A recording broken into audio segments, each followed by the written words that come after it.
La nature, pour moi, est devenue une image, celle d'un petit chien de race revêtu d'un gilet écossais avec des chaussons assortis.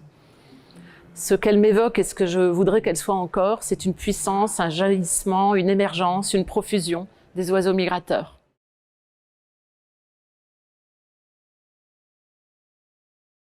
J'ai commencé à travailler non pas sur la nature, mais sur la question du monde sensible, du corps et du langage chez Proust et de leur entrelacement.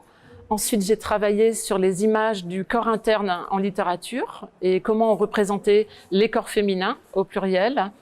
Donc tout naturellement, si je puis dire, je me suis dirigée vers les mondes animaux et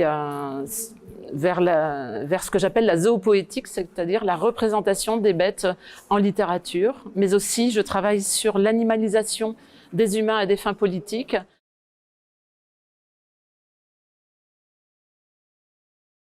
Les sciences sociales dans la cité, pour moi, c'est déjà écouter ce que les gens ont à nous dire et à nous montrer. Et par exemple, on peut voir dans le street art, sur lequel je travaille avec 2 collègues, ingénieurs du son et qui travaillent dans la diffusion des images, on peut voir que sur les murs de nos cités, il y a beaucoup de choses qui s'expriment à propos de la nature et des hybrides humains-animaux, des interventions politiques, des interventions poétiques. Je pense donc que les sciences sociales ont à apporter des choses à condition qu'elles écoutent ce que les gens ont à leur dire.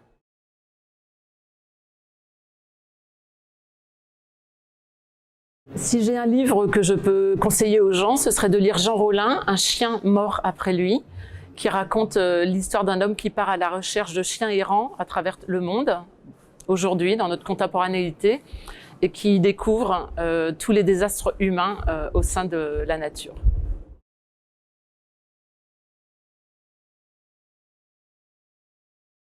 J'ai moins accepté de venir à Les Savoirs que de venir à Marseille, dans un lieu précis, une ville précise, qui est toujours en mouvement, où la nature, la mer et le social s'entremêlent en permanence, et où les murs de la ville sont recouverts d'hybrides humains-animaux comme je les aime.